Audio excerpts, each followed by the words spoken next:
नमस्कार दोस्तों, स्वागत है आपका एक बार फिर से हमारे YouTube चैनल पर। दोस्तों, वनस्पति को साक्षात भगवान का स्वरूप कहा जाता है। समस्त पेड़ पौधों के हरे तने में जड़ से लेकर के ऊपर तक, फल से लेकर के फूल तक ईश्वर का वास होता है। इस धरती पर लाखों की संख्या में वनस्पति मौजूद है, जो कि हमारे आसपास ही होती है और इसका अस्तित्व आज से ही नहीं बल्कि हजारों लाखों सालों पहले से है। और दोस्तों, यह सभी वनस्पतियां हजारों साल पहले जितनी कारागार और शक्तिशाली थी, आज भी उतनी ही कारागार और शक्तिशाली हैं। लेकिन जानकारी ना होने की वजह से यह सभी वनस्पतियां विलुप्त होने की कगार पर हैं। दोस्तों, भारतवर्ष में वनस्पतियों का इस्तेमाल प्राचीन काल से ही हो रहा है। इनका उपयोग घाव, फोड़े, दर्द, सूजन, अमीर निवारण और भंडारण में अन्न, फल और फूल के रखरखाव हेतु किया जाता है। वनस्पति के किसी भाग यानी जड़, तना, पत्ता, शाल, फल, फूल और बीज को इस्तेमाल करके हानिप्रद जीवों की रोकथाम की जाती है। तो दोस्तों, इस जानकारी के क्रम को आगे बढ़ाते हुए आज हम बात कर रहे हैं एक ऐसी वनस्पति के बारे में जो जमीन पर वसारती है। जी हाँ दोस्तों, यह कोई आम वनस्पति नहीं, इस जड़ी बूटी का नाम है गोजी हवा। संस्कृत में आयुर्वेद के ग्रंथों में इसे गोजीव्या, गोजी और खादपली के नाम से भी इसका जिक्र मिलता है। साथ ही इसके कई अन्य नाम भी हैं, जैसे कि हिंदी में इसे गोभी कहते हैं, तो मराठी में इसे जंगली गोभी कहते हैं। साथ ही गुजरात में इसे गाजरी भी कहते हैं, तो राजस्थान में इसे कापची कहते हैं। तो अगर आपने इसे पहचान लिया और आप इसका कोई अन्य नाम जानते हैं तो हमें कमेंट बॉक्स में ज़रूर बताइए। दोस्तों, वनस्पति आपके घर के आसपास, तालाब किनारे या फिर अगर आप किसान हैं तो यह आपको आपके खेत के आसपास कहीं ना कहीं ज़रूर मिल जाती होगी।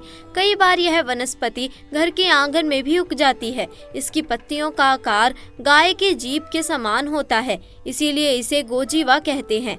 यह वनस्पति वर्षा ऋतु के समय हर जगह संपूर्ण भारतवर्ष में पाई जाती है। इसकी पत्तियों के बीच में ही एक डांडी निकलती है और उसके ऊपर पीले रंग के फूल लगे होते हैं, जो कि अभी इस वनस्पति के ऊपर लगे हुए नहीं हैं। जब ये अपना आकार लेती है तो इस पर कुछ इस प्रकार से फूल निकलते हैं। दोस्तों, साथ ही साथ इसके पत्ते या शाखा को तोड़ने पर इस पर से पीले रंग का दूध निकलता है। इस जड़ी बूटी की प्रकृति ठंडी होती है और यह स्वाद में कड़वा, कसेला और तीखा होता है। दोस्तों, नेपाल में इसकी सब्जी बनाकर खाई जाती है। इसकी सब्जी लगातार कुछ दिनों तक खाने से खून की शुद्धि हो जाती है। भयंकर से भयंकर खून की कमी को यह पल भर में ही दूर कर देता है और चेहरे पर चमक और रौनक आ जाती है। चेहरा चमकदार खिल उठता है।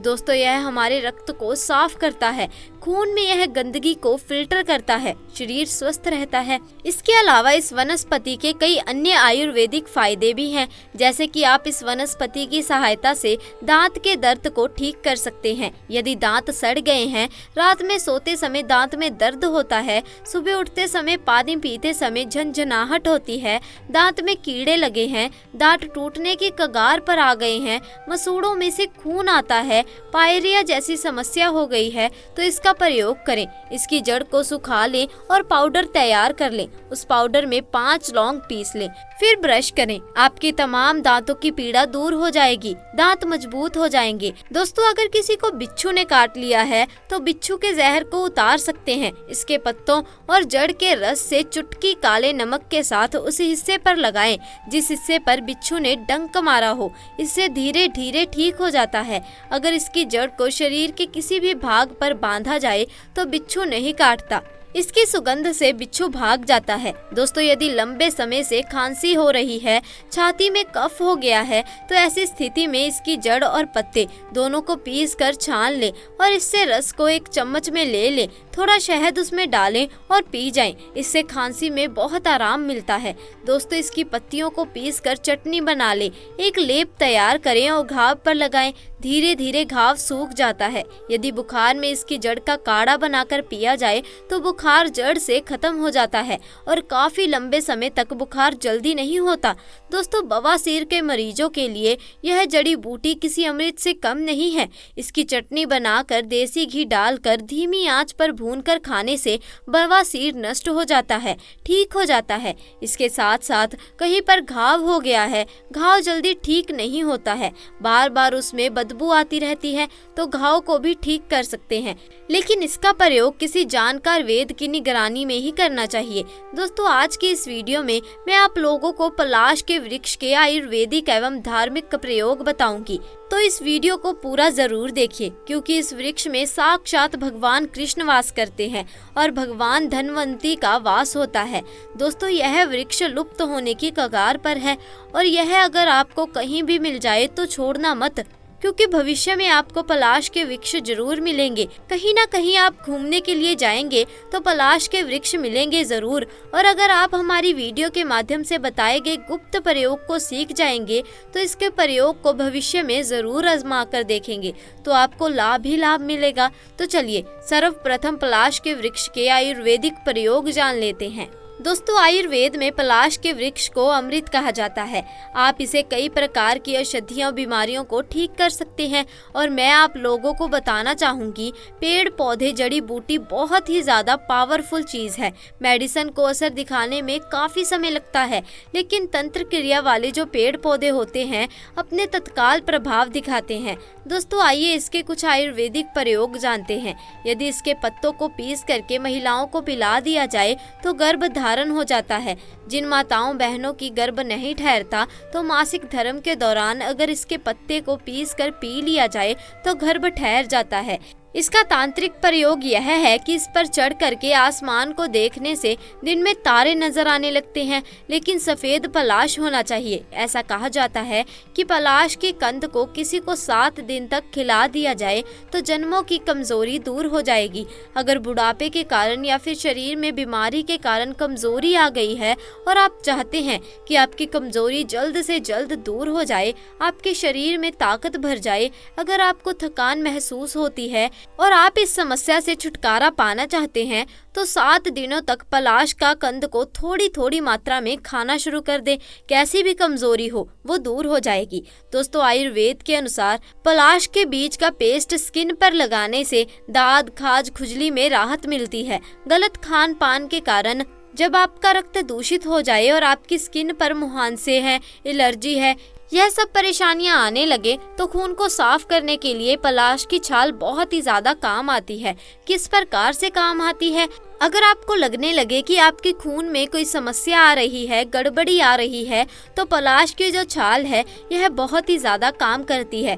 आपको करना क्या है, 1 गिलास पानी में रात के समय में 4 ग्राम मात्रा में पलाश की छाल लेनी है और इसे 1 गिलास पानी में डुबो देना। सुबह इसे मसल करके कपड़ों में छान के आपको खाली पेट में पी जाना है। कैसी भी खराबी आपके खून में हो, आपके खून की खराबी को तत्काल दूर करेगा। केवल 7 दिन के भीतर में आपको कैसी भी खून की खराबी हो उसे वह दूर कर देता है। एक उपाय और बताना चाहूंगी, आयुर्वेद का अंतिम उपाय। इसके बाद में तंत्र का प्रयोग बताऊंगी। दोस्तों, जैसे कि बवासीर है तो इसके चलते लोग अपने बहुत सारे पैसे भी आज के समय में हमने देखा है बर्बाद कर चुके हैं। अंदरूनी हिस्से का बवासीर है। अगर आप चाहते हैं बवासीर से आपको छुटकारा मिल जाए तो जो पलाश का फूल है, पलाश के कम से कम 20 फूल को 1 गिलास पानी में उबाल करके सुबह शाम खाली पेट पीना शुरू कर दे। 3 दिनों में लाभ नहीं मिला तो यह उपाय मत करना। इससे जो खूनी बवासीर है वह दूर हो जाती है। और मस्से वाली जो बवासीर होती है, इससे छुटकारा पाने के लिए एक काम जरूर करें। पलाश के फूल का पाउडर बना लें और इसमें 2 से 3 कपूर को पीस करके थोड़ा सा पानी मिलाकर पेस्ट बना लें और जो पाइल्स के मस्से हैं वहां पर लगाना शुरू कर दें। इससे जो मस्से होते हैं वो झड़ जाते हैं। दोस्तों, पलाश के पेड़ को बहुत ही शुभ माना जाता है। कहा जाता है कि सफेद पलाश के फूल माँ लक्ष्मी को चढ़ाने से माँ लक्ष्मी प्रसन्न होती हैं। तो आइए जानते हैं पलाश फूल के कुछ उपाय जो धन और स्वास्थ्य संबंधी परेशानियों को करेंगे दूर। दोस्तों, पेड़ पौधों में देवी देवताओं का वास होता है। साथ ही कई पेड़ पौधे ऐसे भी होते हैं जिन्हें घर में लगाने से सकारात्मकता का वास होता है। साथ ही कई पेड़ पौधे जीवन में आ रही समस्याओं को कम करते हैं। आज हम आपको ऐसे ही एक चमत्कारी फूल के बारे में बताने जा रहे हैं जिसे आपने घर में लगाने से आपके घर में माँ लक्ष्मी का वास होता है और ब्रह्मा विष्णु महेश की कृपा भी बनी रहती है। यह है पलाश का पेड़। इसके फूल अपने घर में रखने से माँ लक्ष्मी प्रसन्न होती है। तो आइए जानते हैं पलाश के उपाय। दोस्तों, नंबर 1, सफेद पलाश के उपाय। कहा जाता है कि सफेद पलाश के एक फूल और एक आक्षी नारियल को सफेद कपड़े में बांधकर घर में धन के स्थान पर रख दे। ऐसा करने से माँ लक्ष्मी की कृपा बरसती है। अगर आर्थिक तंगी से जूझ रहे हैं तो कभी भी यह उपाय कर लीजिए, कारागार साबित होगा। नंबर 2, पलाश के साथ रखें हल्दी की गांठ। यदि आप पलाश के फूल के साथ अपनी तिजोरी में एक हल्दी की गांठ रख देते हैं तो आप पर माँ लक्ष्मी की कृपा बनी रहेगी। ऐसा आपको गुरुवार के दिन करना है। यदि आप इस उपाय को एकादशी के दिन करते हैं तो भी यह आपके लिए लाभकारी होगा। नंबर 3, पलाश के इस उपाय से शनि की दशा से मिलेगी राहत। यदि आप शनि की 7.5 और ढया और महादशा के अशुभ प्रभाव को कम करना चाहते हैं तो शनिवार के दिन किसी शनि मंदिर में जाएं और वहां शनि देव को तेल और काले तिल अर्पित करें। इसके बाद शनि देव को पलाश का फूल अर्पित करें। ऐसा करने से शनि के अशुभ प्रभाव कम हो जाते हैं। इतना ही नहीं, ऐसा करने से शनि की ग्रह दशा मजबूत होती है। नंबर 4, पलाश के उपाय सेहत के लिए। यदि आपका स्वास्थ्य नरम रहता है तो रविवार के दिन किसी शुभ मुहूर्त में पलाश के पेड़ की जड़ को सूती धागे में मदद से लपेटकर दाहिने हाथ पर बांध ले। कहा जाता है कि ऐसा करने से बीमारी में काफी आराम मिलता है। नंबर 5, पलाश के फूल के उपाय। कहा जाता है कि पलाश के फूल को घर में लगाने से धन में वृद्धि होती है, साथ ही परिवार के सदस्यों में प्रेम और खुशहाली बनी रहती है। आपको सलाह है कि शुक्रवार के दिन पलाश को नुकसान ना पहुंचाएं। इसके अलावा इस दिन माँ लक्ष्मी को सफेद पलाश का फूल अर्पित करना चाहिए। ऐसा करने से घर में सुख शांति बनी रहती है। दोस्तों, आज की इस वीडियो में हम आपको एक ऐसे पौधे के बारे में बताने जा रहे हैं जिस पौधे पर साक्षात ब्रह्मदेव, भगवान विष्णु तथा भगवान शंकर जी, यह तीनों देवता निवास करते हैं। जिस वृक्ष के बारे में हम बात कर रहे हैं इससे ग्रह शांति के लिए लकड़ी का प्रयोग किया जाता है। यह वृक्ष हमारी विभिन्न प्रकार की समस्याओं को चुटकियों में समाप्त कर देता है और मैं जिस वृक्ष के बारे में बताऊंगी इसे जंगल की आन और शान कहा जाता है। दोस्तों, इसी के बारे में हमने अभी जाना ही था, तो एक और चीज इसके बारे में आपको बता देते हैं। दोस्तों, यह है पलाश का वृक्ष, जो कि यह विलुप्त होने की कगार पर है। दोस्तों, इसे आयुर्वेद में अमृत भी स्वीकार किया गया है। ऐसा माना जाता है पलाश के वृक्ष से प्राचीन समय में सोना निर्माण भी होता था। पलाश के वृक्ष के बारे में ऐसा भी कहा जाता है कि पलाश के वृक्ष से विभिन्न गड़े हुए धन को भी प्राप्त किया जा सकता है। पलाश के वृक्ष से बड़ी बड़ी बीमारियां चुटकियों में समाप्त हो जाती हैं। तो दोस्तों, आज के लिए बस इतना ही। उम्मीद है आपको आज की जानकारी पसंद आई होगी। अगर जानकारी पसंद आई तो वीडियो को लाइक कीजिए, शेयर कीजिए, साथ ही चैनल को सब्सक्राइब भी कर दीजिए। मिलते हैं नेक्स्ट वीडियो में, तब तक के लिए आपका बहुत बहुत धन्यवाद।